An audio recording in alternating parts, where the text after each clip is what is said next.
Hello दोस्तों, कैसे हैं आप सब। उम्मीद करता हूं आप सब लोग अच्छे होंगे और आपकी तैयारी की प्रक्रिया बेहद शानदार तरीके से चल रही होगी। दोस्तों आज हम देखेंगे शुंग वंश। क्या देखेंगे आज हम? शुंग वंश देखेंगे। शुंग वंश, शुंग वंश। दोस्तों आज हम शुंग वंश के बारे में पढ़ेंगे और इससे आगे भी हम वंश देखेंगे। ठीक है, चलिए स्टार्ट करते हैं। सबसे पहले बताता हूं आपको, ये एक प्रथम क्या था? प्रथम ब्राह्मण वंश था। क्या था? ब्राह्मण वंश। ये एक प्रथम ब्राह्मण वंश था। ठीक है, इसको आप याद रखेंगे। कैसा वंश था? ब्राह्मण वंश था। सॉरी। इसकी स्थापना की अगर हम बात करें, स्थापना देखिए, जो पॉइंट है मैं आपको बताता चलूंगा। ठीक है, इसकी स्थापना की अगर हम बात करें तो इसके स्थापना की थी पुष्यमित्र शुंग ने। पुष्यमित्र शुंग ने। किसने की थी? शुंग ने। पुष्यमित्र शुंग ने। ठीक है, इसकी स्थापना की थी। ये इसने जो है यूनान के राजा जो थे, ठीक है, यूनानी राजा डेमेट्रियस को हराया था। किसको? डिमेट्रियस को हराया था। कैसे? जब इन्होंने अश्वमेध कराया था। तो ठीक है, अश्वमेध जब कराया था इन्होंने, तब इन्होंने 2 अश्वमेध कराए थे। ठीक है, एक में जो है इन्होंने पुष्यमित्र शुंग ने डेमेट्रियस को हराया था। किसको? डेमेट्रियस को। तो आप ये रखेंगे, यहां लिखेंगे डेमेट्रियस। ठीक है, इसको जो है हराया था, डेमेट्रियस को हराया था। ठीक है, इतनी बात आपको समझ में आ गई। ये क्या थे? ये एक बौद्ध विरोधी थे। कौन थे? बौद्ध धर्म के विरोधी थे। बौद्ध धर्म के विरोधी क्या थे? ये बौद्ध धर्म के विरोधी थे। ठीक है, इतनी बात आपको समझ में आ गई। सबसे पहले ये ब्राह्मण वंश था। ठीक है, प्रथम ब्राह्मण वंश था ये। इसकी स्थापना पुष्यमित्र शुंग ने की थी। ये बौद्ध विरोधी थे। क्या थे? बौद्ध विरोधी थे। यूनानी राजा जो डेमीट्रियस था, इसको हराया था। किसने? पुष्यमित्र शुंग ने। ठीक है, किसको हराया था? पुष्यमित्र शुंग ने। अब बात करेंगे हम दरबारी की। दरबारी कौन था इनका? दरबारी की बात करें हम, दरबारी की, तो इनका दरबारी थे, 2 दरबारी थे इनके। सॉरी, 1 दरबारी था। दरबारी था एक। उसका नाम था पतंजलि। क्या नाम था? पतंजलि। ठीक है, पतंजलि इसके जो है दरबारी थे, जिन्होंने की योग दर्शन। ठीक है, नंबर 1 इन्होंने दो पुस्तकें लिखी, जिसका नाम है, एक का नाम है योग दर्शन। क्या नाम है? योग दर्शन। दूसरा क्या, कौन सी है? दूसरी है महाभाष्य। कौन सी? महाभाष्य। कौन सी? महाभाष्य। ठीक है, थोड़ी बहुत स्पेलिंग में लिखने में कुछ मिस्टेक हो जाए तो उसको आप नजरअंदाज कीजिएगा। महाभाष्य लिखी इन्होंने। ठीक है, इन दोनों चीजें इन्होंने लिखी हैं। अब मैं आपको बताता हूं, महाभाष्य जो है पाणिनि, ठीक है, जो पाणिनि है, महापद्मानंद के समय जो थे, समकालीन जो थे, पाणिनि अष्टाध्यायी पर आधारित है। पाणिनि की अष्टाध्यायी पर यह आधारित है। यहां लिखेंगे पाणिनि की अष्टाध्यायी पर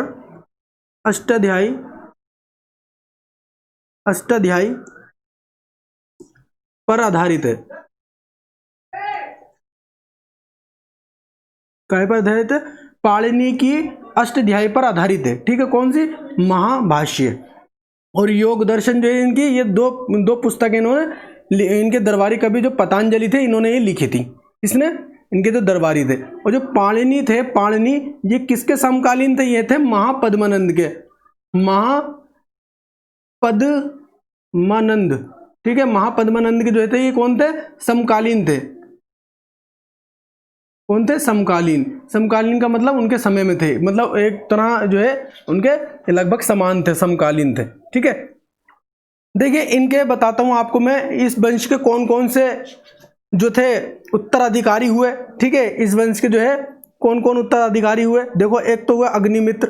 कौन थे? अग्निमित्र। ठीक है, अग्निमित्र। और एक थे Vasumitra. Number 1 Agnimitra, number 2 Vasumitra. Number 3 Brajmitra. Number 4 Bhagabhadra, Bhagabhadra, इसकी भी हम चर्चा करेंगे। नंबर 5 देवभूति, देवभूति। ठीक है, तो आपको ये पांचों याद रखना है कि अग्निमित्र, वासुमित्र, ब्रजमित्र और ये हो गए भागभद्र और देवभूति। ठीक है, ये जो थे ये इनके उत्तराधिकारी हुए। कौन से वंश के? इस वंश के ये कौन हुआ? उत्तराधिकारी। ठीक है, उत्तराधिकारी हुए इस वंश के। देखिए एक चीज आपको बताता हूं, इन्होंने टीका भी लिखा। अब इन्होंने पतंजलि ने जो है महाभाष्य में जो है इन्होंने टीका भी लिखा। अब टीका क्या होता है और यह भाष्य क्या होता है ये भी आप समझ लीजिएगा।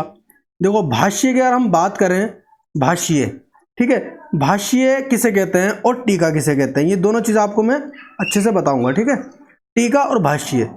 देखो टीके में क्या होता है? सरल रूप में लिखना लेकिन उसी भाषा में।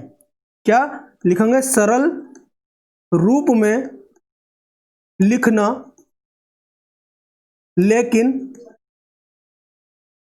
लेकिन उसी भाषा में, उसी भाषा में, उसी भाषा में। ठीक है, इसको हम क्या कहते हैं? भाष्य कहते हैं। क्या कहते हैं? भाष्य। टीका सरल भाषा में, सरल भाषा में, सरल भाषा में लिखना,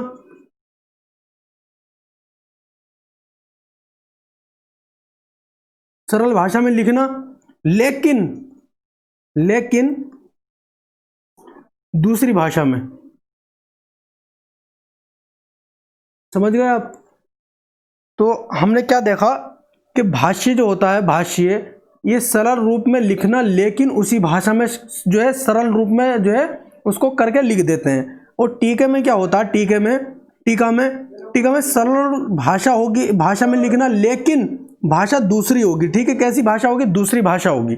इतनी बात आपको अच्छे से समझ में आ गई होगी, उम्मीद करता हूं। इसके बाद में हम देखेंगे पुष्यमित्र शुंग ने पतंजलि से कहकर 2 अश्वमेध यज्ञ कराए। किससे कहकर? पतंजलि से कहकर। किसने कहा? पुष्यमित्र शुंग ने कहा कि आप 2 अश्वमेध यज्ञ कराएं। देखो 2 अश्वमेध यज्ञ, 2 अश्वमेध, ठीक है, अश्वमेध यज्ञ, 2 अश्वमेध यज्ञ। वो कौन कौन से? एक तो था धनदेव, धनदेव जो गवर्नर थे अयोध्या के। ठीक है, धनदेव। ये अयोध्या अभिलेख से पता चलता है। किससे? अयोध्या अभिलेख से, अभिलेख किससे पता चलता? अयोध्या अभिलेख से। दूसरा कालिदास, ठीक है, दूसरा काय से पता चलता? कालिदास। अब कालिदास की कौन सी? मालविकाग्निमित्र से। काय से पता चलता है? इनकी किताब से, इनकी किताब मालविकाग्निमित्र, विकाग्निमित्र। किससे पता चलता? मालविकाग्निमित्र से।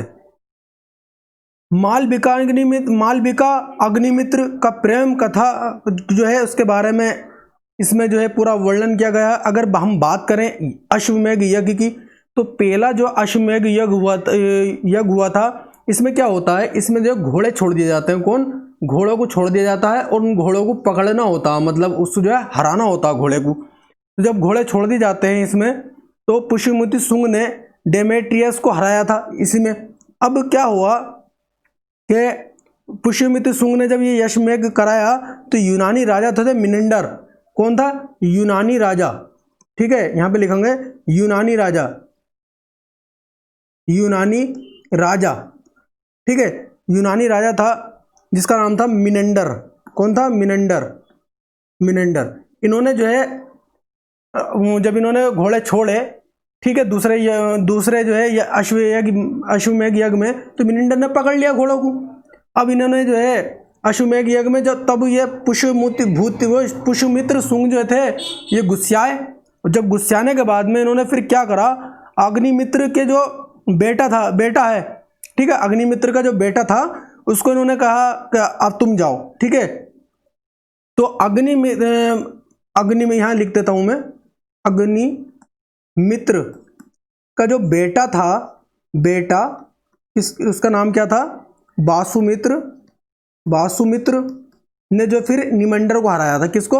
मिनंडर को, ठीक है, किसको हराया था? मिनंडर को फिर इन्होंने हरा दिया था। ये क्या होता था, ये जो है, ये जो घोड़ों जब छोड़ दिए जाते थे तो घोड़ों को जो पकड़ना होता था और शक्ति प्रदर्शन कहलाता था। तो इसे अश्वमेध यज्ञ कहते थे। क्या कहते थे? अश्वमेध यज्ञ कहते थे इसको। ठीक है, इतनी बात आपको समझ में आ गई होगी बहुत अच्छे से, उम्मीद करता हूं।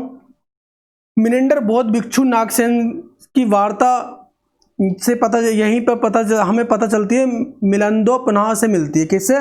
देखो, ये जो है मिलिंद पन्हो, ठीक है, इससे हमें पता चलता है कि मिलिंडर और नागसेन बौद्ध भिक्षु थे। नागसेन कौन? बौद्ध भिक्षु नागसेन, ठीक है, मिलिंडर और बौद्ध भिक्षु नागसेन की जो है वार्ता हुई थी। क्या हुई थी? वार्ता मतलब बातचीत हुई थी। तो हमें कहाँ से पता चलता है? मिलिंदोपन्हा से जो हमें पता चलता है कि इनकी जो है बातचीत हुई थी। ठीक है, आगे चलकर इसको पता चला कि पहले तो ये क्या कहते हैं इसको, पुष्यमित्र सुंग जो था, ये किसी भी इनमें जो है धर्म को नहीं मानता था। इसको बाद में आगे चल कर इसको पता चला कि भाई सही है धर्म। ठीक है, तो इन्होंने क्या करा, इन्होंने फिर जो है एक सांची, ठीक है, सांची में और सारनाथ में, सांची, सारनाथ और एक और जगह थी आपकी भरहूत। ठीक है, क्या है? भरहूत। ठीक है, यहाँ के जो क्या थे, जो वो बने होते थे स्तूप। ठीक है, स्तूप। अब स्तूप जो थे इस तरीके से कुछ बने हुए होते थे। ठीक है, इस तरीके से लगभग स्तूप बने हुए थे। तो यहाँ पे जो गोल गोल जगह पे जो लकड़ियाँ हुआ करती थी, लकड़ियाँ लोग लगा हुआ करती थी। ठीक है, इस तरीके से गोल गोल तरीके से ना कुछ लकड़ियाँ लगा हुआ करती थी। तो इन्होंने क्या करा, इन्होंने इसको जो है पत्थर का बनवा दिया। किसका? पत्थर का बनवाया। तो इन्होंने इसका निर्माण कराया, इसकी मरम्मत कराई। ठीक है, पहले लकड़ी का घेरा हुआ करता था, उसे फिर पत्थर का कर दिया गया। किसका?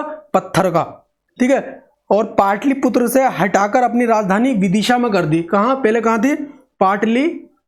पाटलिपुत्र में थी। ठीक है, पाटलिपुत्र से हटाकर इन्होंने अपनी राजधानी कहाँ कर दी? विदिशा में। विदिशा जो कि कहाँ है? मध्य प्रदेश में। वर्तमान में कहाँ? मध्य प्रदेश। ठीक है, इतनी बात आपको समझ में आ गई होगी, उम्मीद करता हूं। आगे हम देखेंगे, आगे हम बात करेंगे भागभद्र की। किसकी बात करेंगे? भागभद्र की। बाकी राजा जो है कोई भी इतना प्रतापी नहीं हुआ, बस इनके बारे में थोड़ा सा देख लेंगे हम। ठीक है, ज़्यादा हमें पढ़ने की ज़रूरत नहीं, जितना बस हमारा एग्जाम के पॉइंट ऑफ व्यू से ज़रूरी है, बस हम इतना ही स्टडी करेंगे। ठीक है, देखिएगा, यहाँ जो थे तक्षशिला का राजा एंटियोलकिडास। ठीक है, ये नाम आपको याद रखना है। देखिए कहाँ के? तक्षशिला। ठीक है, तक्षशिला के राजा। ठीक है, तक्षशिला के राजा जिनका नाम है एंटियोल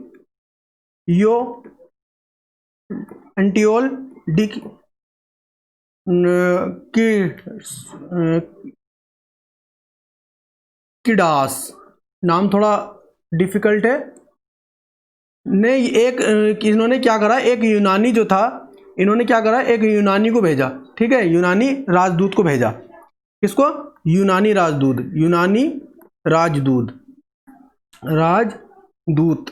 ठीक है, राजदूत को भेजा। किसके दरबार में? भागभद्र के। किसके? भागभद्र के। अब उसका नाम क्या है यूनानी राजदूत का? इसका नाम है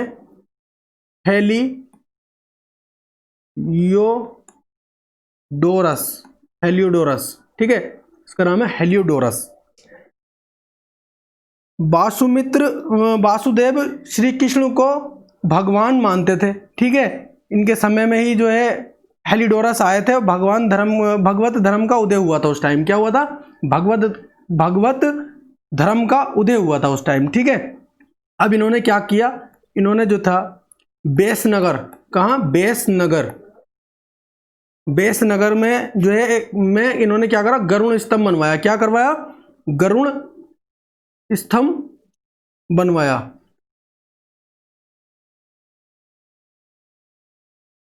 क्या बनवाया? गरुड़ स्तंभ बनवाया। कहां पर? बेसनगर में। ठीक है, बेसनगर में इन्होंने गरुड़ स्तंभ बनवाया। बस आपको बस इतना ही याद रखना है। चलिए देखते हैं आगे। और इसके बाद में हम बात करेंगे जो शुंग वंश था, जो हम जिसकी बात कर रहे हैं शुंग वंश, इसका अंतिम जो था, अंतिम राजा कौन हुआ? शुंग वंश का अंतिम राजा कौन हुआ बताइए? शुंग वंश का अंतिम राजा हुआ देवभूति। मैंने आपको अभी बिल्कुल लिस्ट दी थी पूरी। देवभूति कौन हुआ? अंतिम राजा हुआ। ठीक है। इसकी हत्या कौन कर देता है? इसकी हत्या जो है वासुदेव कर देता है। कौन करता है इसकी हत्या? इसकी हत्या किसने की? हत्या किसने की? वासुदेव ने। वासुदेव। और किणव वंश की स्थापना कर ली। कौन से वंश की? किणव वंश की। किणव वंश की स्थापना कर लेते हैं वासुदेव। इनकी हत्या करके, किसकी? देवभूति की हत्या करके वासुदेव ने किणव वंश की स्थापना कर ली। और किणव वंश का स्थापना वासुदेव किणव ने की। ये चीज़ तो हमें, ठीक है, यहाँ से अब ये पता चल गया हमें।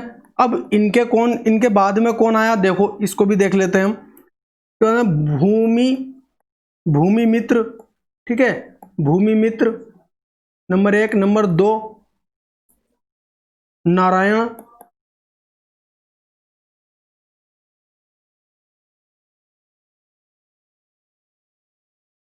ठीक है, नारायण। नंबर 3 सुशर्मन। कौन? सुशर्मन। ठीक है। तो ये इनके बाद में वासुदेव के बाद में कौन कौन गद्दी पे बैठा? भूमिमित्र, नारायण और सुशर्मन, जो ये गद्दी पे बैठे। ठीक है। इसके बाद में आपका अगला वंश आता है आपका आंध्र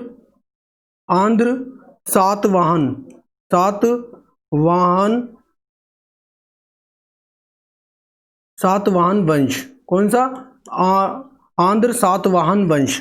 इसके बारे में हम थोड़ा सा जान लेंगे अच्छे से, देखिएगा। इसको कहा जाता था आंध्र भत्तीय। ठीक है, आंध्र भत्तीय भी कहा गया है इस वंश को, वही, ठीक है, इस वंश को। और इसको एक नाम से और जानते थे, आंध्र भोज। ठीक है, ये दोनों नाम आपको याद रखना है। इस वंश का जो पता चलता है वो हमें कहाँ से पता चलता है? मत्स्य पुराण से। मत्स्य पुराण से जो है इस वंश का हमें पता चलता है। ठीक है, जो कि आंध्र प्रदेश में, ठीक है, आंध्र प्रदेश से जो है ये संबंध है इसका। ठीक है, आंध्र प्रदेश। इतनी बात आप समझ लें। इसके बाद में हम देखेंगे इन्होंने राजधानी अपनी क्या बनाई। राजधानी की अगर हम बात करें तो इन्होंने राजधानी अपनी बनाई प्रतिष्ठान, या कह सकते हैं आप पैठन। ठीक है, क्या कहेंगे? पैठन।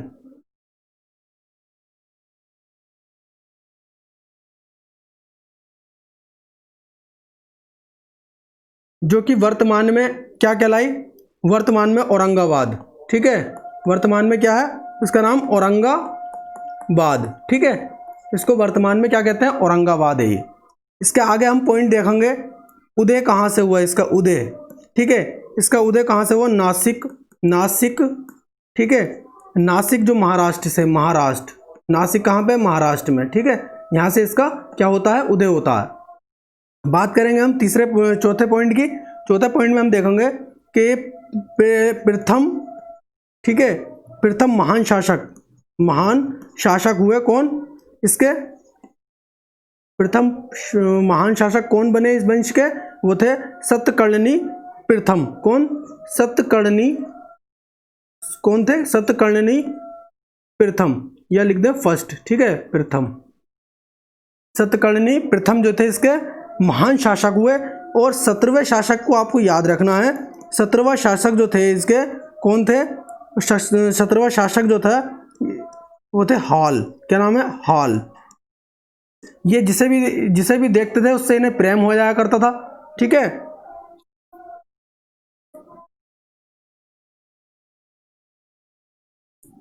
बात अब करेंगे हम हाल की। ठीक है, तो इन्होंने क्या किया?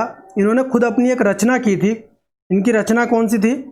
इनकी रचना थी इन्होंने एक रचना की थी अपनी, ये थी गाथा, गाथा सप्त सती, गाथा सप्त सती। ठीक है, ये रचना थी, ये प्रेम कहानी है। क्या है? प्रेम कहानी है। ठीक है, क्या है? प्रेम कहानी। और ये किस भाषा में लिखी गई? ये प्राकृत भाषा में लिखी गई। कौन सी भाषा में? प्राकृत भाषा में। प्राकृत भाषा में जो है इसका रचना हुई है इसकी। ठीक है, इसके बाद में हम इनके दरबारी देखेंगे। इनके दरबारी की अगर हम बात करें, दरबारी की बात करें हम, तो इनके दरबारी कौन थे? सर्वबमन। ठीक है, ये एक दरबारी थे इनके। दूसरे थे गुडई नाम से थे। ठीक है, गुडई। तो इन्होंने काम मंत्र, ठीक है, कामंत्र, इन्होंने जो है कामंत्र और बृहत कथा, ठीक है, बृहत कथा, इन्होंने जो है सर्वबमन ने जो है कामंत्र और गुडैया ने जो है बृहत कथा। ठीक है, बृहत कथा मंजरी वो तो अलग है। ठीक है, आप इसको जो है मिलाइएगा नहीं बिल्कुल भी। जो है हाल के सेनापति ने श्रीलंका को जीता, और जीतने के बाद में जब हाल के जो सेनापति थे, इसने क्या किया? इसने जो है किसको जीत लिया?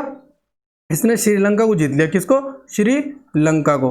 और श्रीलंका को जीतने के बाद वहाँ के राजा जो थे, ठीक है, वहाँ के जो राजा थे, और इनका जो इसका नाम क्या था? इसका नाम था विजाल्य। क्या नाम था? विजाल्य नाम था किसका? सेनापति का। और इन्होंने जीतने के बाद में राजा की पुत्री से जो है इन्होंने शादी कर ली। किसने की? किसने की थी? हाल ने शादी की थी। किससे? लीलावती से। किसने शादी की? हाल ने। ठीक है, किसने विवाह किया? हाल ने विवाह कर लिया। किससे? श्रीलंका के राजा से, पुत्री से। श्रीलंका के राजा की जो पुत्री थी उससे जो इन्होंने विवाह कर लिया। ठीक है, इसके बाद में हम देखेंगे गोमती पुत्र सतकर्णी। काफी शक्तिशाली राजा था ये, और महान राजा। ठीक है, कौन से वंश का? ये भी हम समझते रहे, सातवाहन वंश का। ठीक है, जो सबसे ज्यादा महान शासक जो रहा वो कौन था? गौतमी पुत्र। ठीक है, गौतमी पुत्र सतकर्णी। ये एक महान शासक था। कैसा शासक था ये सबसे शक्तिशाली महान शासक था। सबसे शक्तिशाली महान शासक। कैसा था? सबसे शक्तिशाली महान शासक था।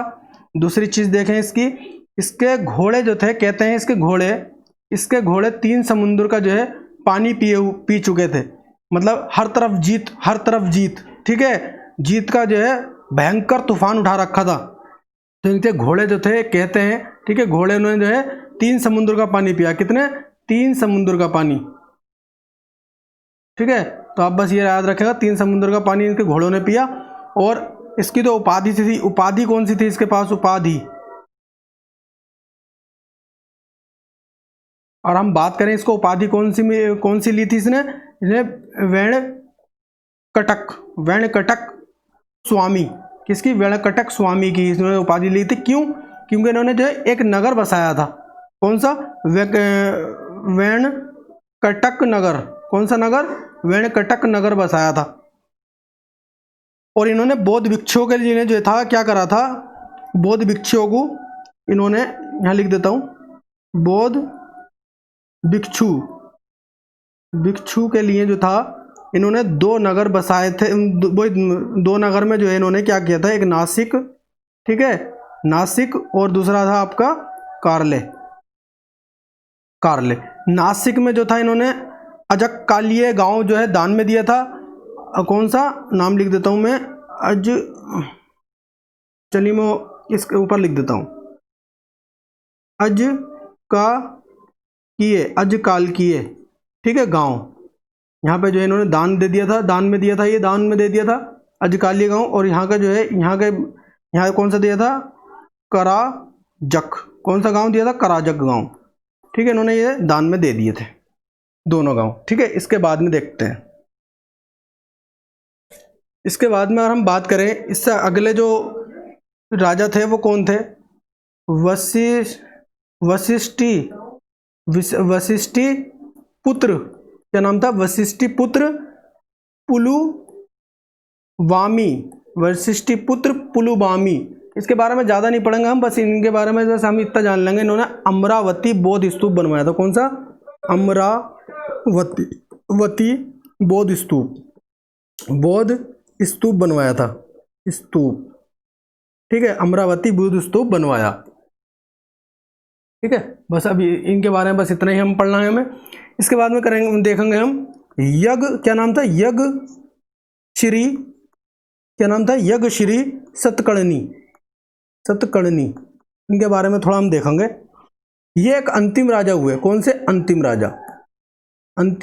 राजा कौन से वंश के, आंध्र सातवाहन वंश के, ठीक है, आंध्र सातवाहन वंश के अंतिम राजा हुए ये। और इन्होंने जो था समुद्र प्लस व्यापार बहुत पसंद क्या करते थे, ये जो है समुद्र में जो है सफ़र करना, समुद्री जो है, और प्लस ये व्यापार करना, व्यापार जो है बहुत पसंद था इन्हें, ठीक है, बहुत पसंद था।